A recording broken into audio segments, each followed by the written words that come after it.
Well, I'm probably one of the Formula One drivers that has a lot of experience. 40 years of motorsport, 20 years of Formula One, and even more. I've been always sort of focusing on road safety. I'm ambassador of the Make Road Safe campaign with the FIA, and even in the past, road safety has always been a topic for me. I'm on the good side of life. I've had a great life and still have, but I'd like to share. Well, I mean, it's a very complex system in terms of what actually a car can do in nowadays. And it's surprising on how many sensors, cameras and possibilities these cars have. And they're all there to help us, including me. And I quite enjoy first to have the opportunity to choose whether I want for that day, for that circumstance, those sort of support. But even more, testing those systems under extreme situations, it's very impressive what comes out of this one. First, safety. Safety for yourself, safety for people around. Not only inside the car and another car, pedestrians, children. So many obstacles in these days they are in the daily life that you have to deal with, that you have to be focused on. You have to react in the right way. And those systems basically are our second pilot, and they sometimes take the command if we take the wrong decision.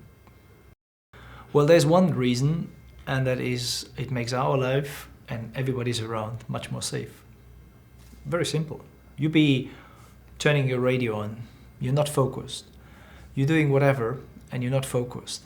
The systems, they're always focused because they're permanently run. And again, when we don't react, they do. Well, even I may be one of the best drivers in the world, I'm able to keep my focus when I run under race condition for 1.5 hours, no problem. But here we're talking about not driving a car on the limit, we're talking about normal daily usage situation. We're talking of maybe more distance of traveling than 1.5 hours. And can you always say you are 100% focused? No, none of us can. Not even me. Impossible. Those systems, they are. Take the Distronic, a very good example. We are in a normal rush hour situation on the highway, 100 kilometers per hour is the limit, and it's a stop and go.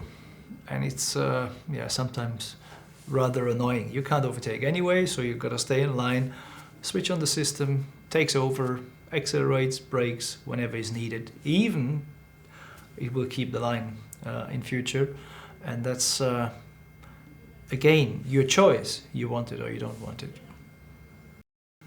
I mean, it's a huge difference because the demand is a very different one.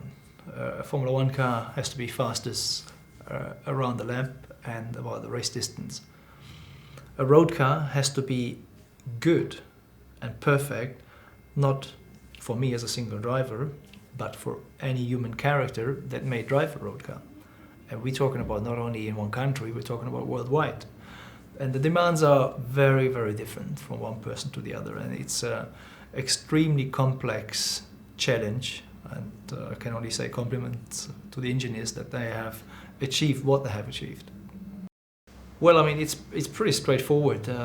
You could imagine it's like a test drive. I mean, we are meeting on a test circle where we can physically, as you can hear in the background, run cars and drive them and test them to their extremes.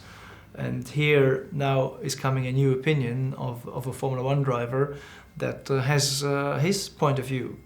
And for the engineers, I think that's pretty valid to include all those different kind of views and maybe use the more extreme view that I'm coming from, because that's the most extreme you're probably going to handle.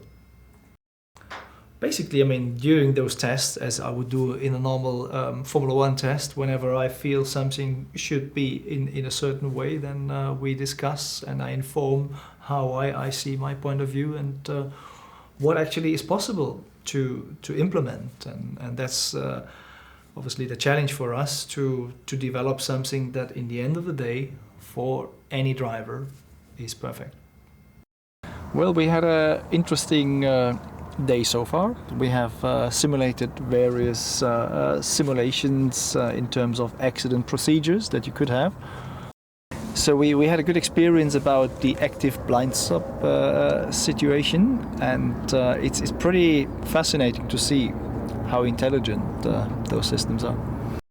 Well, sitting behind the star, the Mercedes, give you a lot of trust, give you a lot of confidence. Anyway, I mean, today it's an opportunity even for me, with all the experience I have, to try all those systems in a way that you would not normally do in daily life, to understand them and to see their limits and to see what capability they have.